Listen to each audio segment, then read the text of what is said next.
Hey guys, welcome to my new video. My name is Julie. I've been a Pilates instructor for 8 years and a private studio owner for going into my 4th year. And I wanted to go over today about getting hired as an instructor.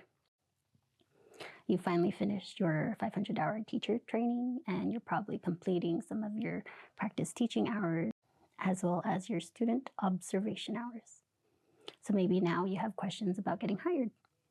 Hopefully this will answer a couple of your questions. Now, there's a couple different ways of doing Pilates nowadays, especially if you are focusing on group classes.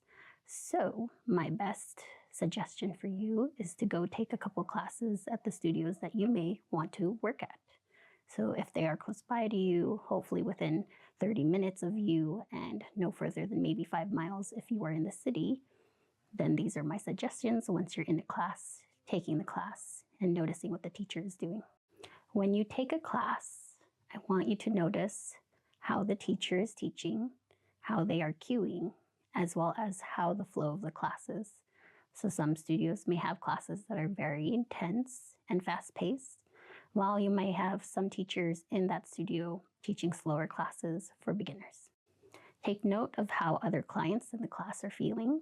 If you notice if they're huffing and puffing, but then leave class and in saying that they enjoyed everything without a hint of sarcasm, then maybe that is how the studio is and how the clients are. You may even go to a studio where they have different equipment that they use than typical group studios.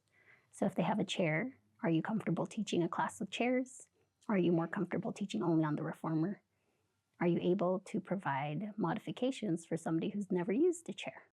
I always recommend taking a class with the studio owner if they are on the schedule teaching, or at least the studio manager if they are teaching. That way you can get a better idea of how the studio is, as well as how it functions in a class setting or in a private setting. If you notice a studio is very busy and their classes tend to have a lot of a wait list, that may be a nice part of you mentioning in your cover letter towards the studio, as you may be providing a service for them that can fill a gap in their schedule. Maybe you have a specialty in mind. Perhaps you can suggest that as well to the studio owner when you are looking to be hired, so that way in the future or in the building of your schedule, they may include it in. Let's say this is your first year teaching, you're just doing a couple of group classes, and you're not quite sure yet how you want to teach. Notice the teachers that inspired you to get started. Were they teachers who taught at a faster pace? Did most of the clients seem to be around your age?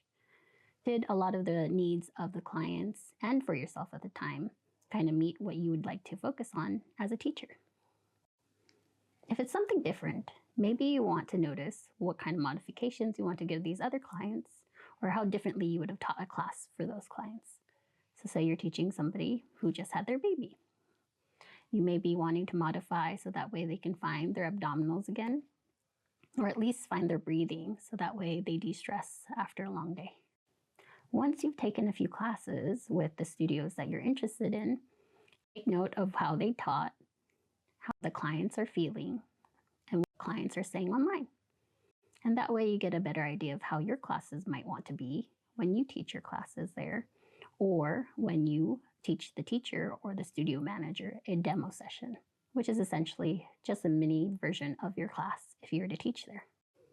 And then notice anything that was missing from any of the classes that you took or what you noticed at the studio. Maybe there's some props missing that you could be incorporating some more exercises in, or maybe even focusing on a muscle group that wasn't very much focused on by the other teachers. These are key ways to stick out as a new instructor, and that way you are kind of doing your own market research towards the clients in the area that you would like to teach. Finally, I always suggest having a business license, even if you are not required to by the studio you teach at, or in the city that you are in or country you are in. You may be a contractor, which then requires you to have a business license if you'd like to teach in the city.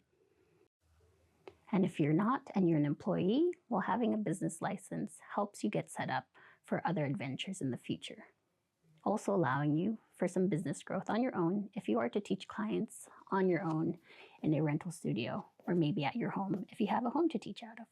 So these are a couple of my suggestions as a new instructor to get hired at a studio that you would like to teach at. So hopefully that has helped you. And if not, feel free to ask questions below. Leave a like, maybe subscribe if you found this interesting, and I'll see you in the next video. Thanks for watching.